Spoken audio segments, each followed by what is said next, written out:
ನಮ್ಮ ಹೊಸಬಿದ್ರಲ್ಲಿ PDO Sargur taluk PDO ನನ್ನ ಮೇಲೆ ಕಂಪ್ಲೇಂಟ್ ಕೊಟ್ಟಿದ್ದೀವಿ.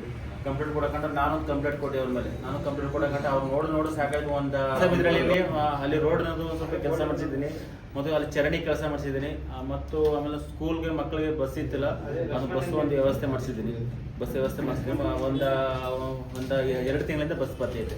ಅಧ್ಯಕ್ಷರು ಏನಂದರೆ ನಮ್ಮ ಸರ್ಗೂರು ತಾಲೂಕಲ್ಲಿ HD ಕೋಟೆ ತಾಲೂಕಲ್ಲಿ ಸ್ವಲ್ಪ ಒಂದು ತಾಲೂಕು ಆಫೀಸ್ಗೆ ಹೋದ್ರು ಎಲ್ಲಿಗೋದ್ರು ಒಂದು ID ಕಾರ್ಡ್ ಹಾಕಲ್ಲ, ಏನಿಲ್ಲ.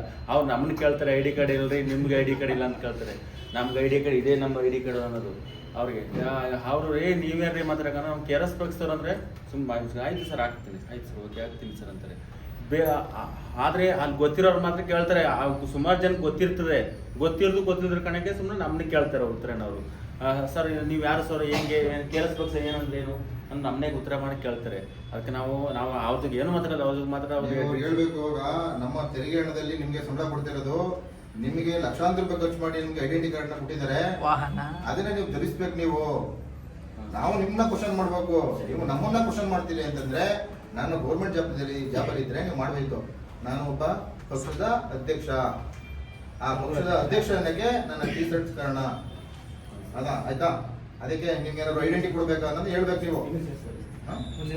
PDO ಮತ್ತು PDO ನನ್ನ ಮೇಲೆ ಒಂದು ಕಂಪ್ಲೇಂಟ್ ಕೊಟ್ಟಿದ್ರು. ಏನಂದ್ರೆ ಒಂದು ಇದಕ್ಕಾಗಿ ಒಂದು ಚರಂಡಿಗಾಗಿ ಕೇಳಕ್ ಹೋಗಂಡ ನಮ್ಮ ಹೊಸಬಿದ್ರಲ್ಲಿ PDO ಸರ್ಗೂರು ತಾಲೂಕು PDO ನನ್ನ ಮೇಲೆ ಕಂಪ್ಲೇಂಟ್ ಕೊಟ್ಟಿದ್ರು.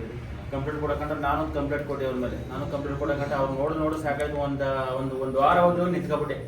ಅವ್ರ PDO ಆಫೀಸ್ ಪಂಚಾಯತಿ ಪಕ್ಕದಲ್ಲಿ ನಿಂತ್ಕೊಬಿಟ್ಟೆ. ಅವ್ರು ಬರೋದು ಟೈಮಿಂಗ್ಸ್ 12 ಗಂಟೆ 3 ಗಂಟೆ ಹಂಗಾಯ್ತಿತ್ತು. ನಾನು ಒಂದು ವಾರ ನಿಂತ್ಕೊಂಡು ನೋಡಿ, ಅವ್ರು ಸಾಕಾಯ್ತು. ಅಪ್ಪ ನೀ ಕೈ ಮುಗಿತೀನಿ KRS ಪಕ್ಷ ಸಮಸ್ಯೆನೇ ಬೇಡ, ನಾನು ಕಂಪ್ಲೇಂಟ್ ವಾಪಸ್ ತೆಗೆದು ತೆಗೆದ್ರು. ನಾ ತೆಗಿದಿಲ್ಲ ಕಂಪ್ಲೇಂಟ್ ವಾಪಸ್, ಇನ್ನೂ ತೆಗೆದಿಲ್ಲ, ಇನ್ನೂ ಕಂಪ್ಲೇಂಟ್ ಅಲ್ಲೇ ಬಿದ್ದಿದೆ. ಅವ್ರು ಫೋನ್ ಮಾಡ್ತಾರೆ ಕಂಪ್ಲೇಂಟ್ ವಾಪಸ್ ತಗೊಳ್ಳಿ ಅಂತಾರೆ, ನಾನು ತೆಗಿತಿಲ್ಲ. ನಮ್ಮ ಜಿಲ್ಲಾ ಉಸ್ತುವಾರಿ ಏನು ಹೇಳಿದ್ರೆ ಮಾತ್ರ ತೆಗಿತೀನಿ, ಹೊತ್ತು ಅಷ್ಟೇ ತೆಗೆದು. ಆಮೇಲೆ ಟೈಮ್ 10 ಗಂಟೆಗೆ ಬರಬೇಕು, 12 ಗಂಟೆಗೆ ಬರ್ತಾವ್ರು ಅವರು. ಒಂದ್ಸಲ 10 ಗಂಟೆ ಬರೋದು, ಒಂದ್ಸಲ 12 ಗಂಟೆಗೆ ಬರೋದು, ಒಂದ್ಸಲ 3 ಗಂಟೆ, ಆಮೇಲೆ 1 ಗಂಟೆ ಬಂದು ತಂಪ್ಕೊಬಿಟ್ಟು 3 ಗಂಟೆಗೆ ಎದ್ದು ಬಿಡೋದು. ಬಯೋಮೆಟ್ರಿಕ್ ಏನಿಲ್ವ ಅಲ್ಲಿ? ಬಯೋಮೆಟ್ರಿಕ್ ಏನಿಲ್ಲ, ವಿಡಿಯೋ ಮಾಡಿದ್ದೀನಿ. ಎಲ್ಲ ಪ್ರತಿಯೊಂದು ವಿಡಿಯೋ ಮಾಡಿದ್ದೀನಿ. ಅವ್ರು ಎಷ್ಟು ಗಂಟೆ ಬರ್ತಾರೆ, ಎಷ್ಟು ಗಂಟೆ ಹೋಗ್ತಾರೆ, ಅದೆಲ್ಲ ವಿಡಿಯೋ ಮಾಡಿದ್ದೀನಿ. ನಾವು ನೋಡ ಎನಿ ಟೈಮ್ ನಾನು ಕೊಡಕ್ಕಲ್ವಲ್ಲ, ನಾವೆಲ್ಲ ಅದನ್ನೇ ಕೈ ಕೊಡ್ಬೇಕು. ಬೇರೆ ಕೆಲಸ ಇಲ್ವಾ? ಬೇರೆ ಕೆಲಸ ಎಲ್ಲ ಕೆಲಸ ಪಕ್ಷಕ್ಕೆ ಸೇರ್ಕೊಳ್ಳಿ. ಈಗಪ್ಪ KRS ಪಕ್ಷಕ್ಕೆ ನಾ ಸೇರ್ಬೇಕು ಅಂತಂದ್ರೆ ನಾನು ಒಂದು ಆನ್ಲೈನ್ ಮುಖಾಂತರ ಇದು ಎಲ್ಲ ಮೊಬೈಲ್ ನೋಡಿದ್ನಲ್ಲ, ಫೇಸ್ಬುಕ್ ಎಲ್ಲ ನೋಡಿದೆ. ರವಿಕೃಷ್ಣ ರೆಡ್ಡಿ ಅವ್ರ ಬಗ್ಗೆ ಅವರೆಲ್ಲ ಒಂದು ಭಾಷಣ ಮಾಡೋದು ಮತ್ತು ಅಕ್ಕಿಗಳು ರೇಷನ್ಗಳು ಹಿಡಿತಿದಾರಲ್ಲ ನೋಡಿದೆ. ಇದು ಒಳ್ಳೆ ಇದೊಂಥರ ಪಕ್ಷ ಚೆನ್ನಾಗಿದೆ ಅಂದ್ಬಿಟ್ಟು ನಾನು ಆವಾಗ ಇವ್ರಿಗೆ ಯಾರೋ ಸೋಮಸುಂದರ್ ಸರ್ಗೆ ಫೋನ್ ಮಾಡಿದೆ. ಸೋಮಸುಂದರ್ ಸರ್ ಅವ್ರ ನಂಬರು ಬತ್ತಿತ್ತು, ಫೇಸ್ಬುಕ್ಕಲ್ಲಿ ಬತ್ತಿತ್ತಲ್ಲ, ಅವ್ರ ಫೇಸ್ಬುಕ್ಕಲ್ಲಿ ನನ್ನ ನಂಬರ್ ಕಳಿಸಿದೆ. ಆಗ ಅವರು ಒಂದು ಆಯನ್ ಕಳಿಸಿದ್ರು. ಆಗ ರವೀಂದ್ರ ಸರ್ ಅವ್ರ ನಂಬರ್ ಕೊಟ್ಟರು, ಹಿಂಗೆ ಬನ್ನಿ ಆಫೀಸ್ಗೆ ಅಂತಂದ್ರು. ಆಗ ಭಾನುವಾರ ದಿನ ಬಂದು ಆಫೀಸ್ ನಾನು ಭೇಟಿಯಾದಿ. ಆಮೇಲೆ ಇದಕ್ಕೆ ಯಾವುದು ಮೆಂಬರ್ಶಿಪ್ ಆದೆ. ಆ ಮೆಂಬರ್ಶಿಪ್ ಆದಮೇಲೆ ನಾನು ಪಕ್ಷ ಸೇರ್ಕೊಂಡೆ. ಅದೇ ತಿಂಗಳಲ್ಲಿ ನಾನು ಅಧ್ಯಕ್ಷ ಸ್ಥಾನ ತಗೊಂಡೆ ಸರ್ಗೂರು ತಾಲೂಕಲ್ಲಿ.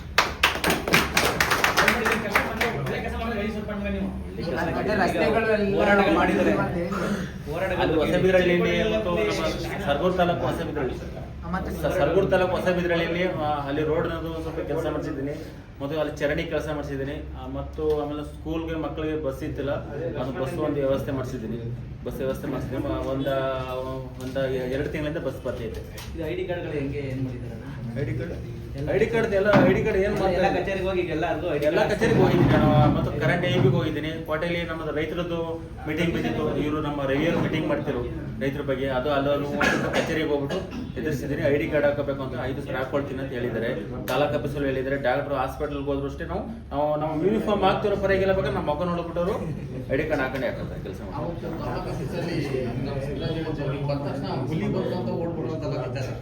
ಇದು ನಿಮ್ ಸರ್ಗೂರು ಮತ್ತೆ HD ಕೋಟೆ ಕಡೆ ಎಲ್ಲ ಹುಲಿ ದಾಳಿ ಮಾಡ್ತಾ ಇದೆ ರೈತರ ಮೇಲೆ. ಆಮೇಲೆ ಅಕ್ರಮವಾಗಿ ರೆಸಾರ್ಟ್ ಎಲ್ಲ ಆಗಿದೆ, ಅದ್ರ ಬಗ್ಗೆ ಏನ್ ಹೇಳ್ತೀರಾ? ಶಾಸಕ ನೀಲ್ ಚಿಕ್ಕಮದವರೇ ಕೆಲಸ, ಅವರೇ ಮಾಡ್ತಿರೋ ಕೆಲಸಗಳೆಲ್ಲ ಅವರೇ ಮಾಡ್ತಿರೋದು. ಅಕ್ರಮವಾಗಿ ರೆಸಾರ್ಟ್ಗಳು ಕಟ್ಟೋದು, ಮತ್ತು ಆಮೇಲೆ ಅವರು ಸ್ವಂತದ ಅದೆಲ್ಲ ಬಾರುಗಳ ಕಟ್ಕೋತಾರೆ. ಇದು ಏನಾರ ರೈತರಿಗೆ ಎಲ್ಪಬೇಕು ಅಂತಾನೆ ಮಾಡ್ಕೊಡಲ್ಲ.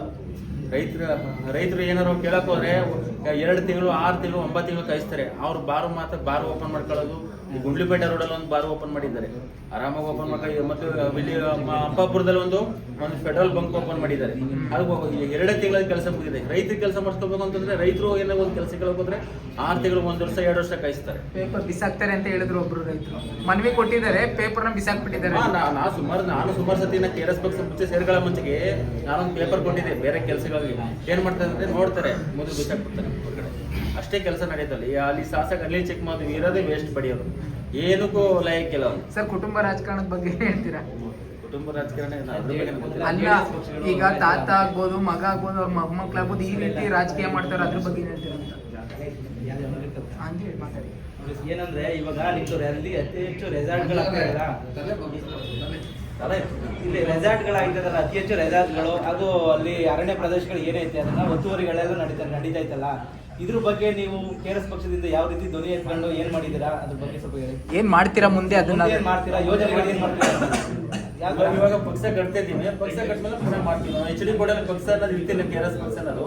ಆಗ ರವಿ ಸರ್ ಅವರು, ನಮ್ಮ ಇವರು ರೈತ ಸಂಘ ಮತ್ತು ಕೆಂಗಣ್ಣ ಸ್ವಾಮಿ ಅವ್ರು ನೋಡಿದ್ರು, ನಮ್ಮ ಪಕ್ಷ ಬಗ್ಗೆ ನೋಡಿದ್ರು. ರವಿ ಸರ್ ಅಲ್ಲಿ ಇದ್ದಾರೆ ನೋಡಿ, ಮತ್ತು ಕೆಂಗಣ್ಣ ಸ್ವಾಮಿ ಅವರು ಇದ್ದಾರೆ, ಕೆಂಗಣ್ಣಗೌಡರು ಅಂತ ಇದ್ದಾರೆ ಪಕ್ಷದಲ್ಲಿ. ಅವರು ನೋಡಿದ್ದಾರೆ ನಮ್ಮ ಪಕ್ಷದ ಬಗ್ಗೆ ಹಿಂಗೆ ಅಂತ ಎಲ್ಲ ತಿಳ್ಕೊಂಡಿದ್ದಾರೆ. ಅವರು ನಮ್ಮ HD ಕೋಟೆಯಲ್ಲಿ ಪಕ್ಷ ಕಟ್ತಾರೆ. ಪಕ್ಷ ಕಟ್ಟ ಮೇಲೆ ನಾವು ಮುಂದಿನ MLA ತುಳಿದು ನಾವು ಏನೋ KRS ಪಕ್ಷ ಏನಂತ ನಾವು ತೋರಿಸ್ತೀವಿ. ಒಳ್ಳೆ ವಿಚಾರ ಹಮ್ಮಿಕೊಂಡಿದ್ದೀರಾ. ಹಾಗೆ ಉಳಿ ದಾಳಿ ಬಗ್ಗೆ ಸ್ವಲ್ಪ ವಿವರಣೆ ತಿಳಿಸಿ. ಉಳಿ ದಾಳಿ ಬಗ್ಗೆ ನಾವು ಹೆಚ್ಚೆಚ್ಚಾಗಿ ಹುಲಿಗಳು ಹೆಚ್ಚೆಚ್ಚು ಬರ್ತಿದ್ದೇವೆ, ನಾವು ಏನ್ ಮಾಡಕ್ಕಾಗಲ್ಲ. ನಮ್ಮ ಪಕ್ಷದಿಂದ ಆಲ್ರೆಡಿ ನಾವು ಉಳಿ ದಾಳಿ ಬಗ್ಗೆ ಆಗ್ಲಿ, ಅದು ಅಲ್ಲಿ ಮೃತಪಟ್ಟಂತಹ ಅವ್ರಿಗೆ ಪರಿಹಾರ ಬಗ್ಗೆ ಆಗ್ಲಿ ಯಾವ ತರ ಸಿಕ್ಕಿದೆ ನಿಮ್ಮ ಭಾಗದಲ್ಲಿ, ಹಾಗೂ ಅಲ್ಲಿ ಸಿಕ್ಕಂತ ಅಲ್ಲಿಗೆ ಉಳಿ ದಾಳಿ ಆದವ್ರಿಗೆ ಅಲ್ಲಿ ಪಶುಗಳನ್ನ ಸಹ ಕೆಲವು ತಗೊಂಡು ಹೊಂಟೋಗ್ಬಿಟ್ಟಿದೆ. ಅವ್ರಿಗೆಲ್ಲ ಪರಿಹಾರ ಸಿಕ್ಕಿದೆಯಾ? ಇಲ್ಲ ಉಳಿ ದಾಳಿ ಆದವ್ರಿಗೆ ಏನಾದ್ರು ಹಂಗೇನೆ ಮುಚ್ಚೋಗ್ಬಿಟ್ಟಿದೆಯಾ? ಏನು ಅಲ್ಲಿ ನಿಮ್ಗೆ ವಿಚಾರಗಳಿಗೆ ಪರಿಹಾರ ಸಿಕ್ಕಿದೆ, ಪರಿಹಾರ ಸಿಕ್ಕಿದೆ. ಇನ್ನೊಬ್ರಿಗೆ ಅಂದ್ರೆ 1 ವರ್ಷ ಕಾಯಿಸ್ತಾರೆ, 6 ತಿಂಗಳು ಕಾಯಿಸ್ತಾರೆ, ಅದ್ರ ಬಗ್ಗೆ ಕಾಯಿಸ್ತಾರೆ. ಏನಂದ್ರೆ ಇಲ್ಲಿ ಅರಣ್ಯ ಸಚಿವರಲ್ಲ, ಅವ್ರಿಗೆ ಬಿಸಿ ಮುಡಿಸ್ತಾರೆ. ಅವ್ರಿಗೆ ಸ್ವಲ್ಪ ಬಿಸಿ ಮುಡಿಸ್ತಾರೆ, ಅವ್ರು ಇಲ್ಲಿ ಮುಚ್ಚಿಸ್ತಾರೆ. ಅಲ್ಲ, ಅವ್ರು ನಾವು ಬಿಸಿ ಮುಡಿಸ್ಬೇಕು. ನಾವು ಇಲ್ಲಿ ಮೇನ್ ಆಗಿ ಮಾತಾಡ್ಬೇಕು. ಅವರು ಸ್ಥಳಕ್ಕೆ ಬಂದಿರ್ಲಿಲ್ವಾ? ನೀವು ನೋಡ್ದಂಗೆ ಸ್ಥಳಕ್ಕೆ ಬಂದಿಲ್ಲ. ಅದು ಸರಗೂರು ತಾಲೂಕಿಂದ ಬಾಡಿನ ಮೈಸೂರಿಗೆ ತರಿಸ್ಕೊಂಡಿದ್ದಾರೆ. ಅಲ್ಲಿಗೆ ಬರ್ಬೇಕಾಯ್ತು ಅಂದ್ಬಿಟ್ಟು ಮೈಸೂರಿಗೆ ತರಿಸ್ಕೊಂಡು KRS ಹಾಸ್ಪಿಟ್ಲಿಗೆ ಇಲ್ಲಿ ನೋಡಕ್ಕೆ ತರಿಸ್ಕೊಂಡಿದ್ದಾರೆ. ಆ ಬಾಡಿ ನೋಡಿ, ಈಗ ಬಾಡಿ ಇರ್ತವಂಗ ಯಾರು ಅರಣ್ಯ ಸಚಿವರು ಬರ್ಬೇಕಾ, ಇಲ್ಲ ಅರಣ್ಯ ಸಚಿವರು ಬಾಡಿ ಹೋಗ್ಬೇಕಾ? ದೌರ್ಜನ್ಯ ಇದು. ಹೌದಲ್ವಾ? ಈಗ ಬಾಡಿನ ಇಲ್ಲಿ ತರಿಸ್ಕೊಂಡಿದ್ದಾರೆ.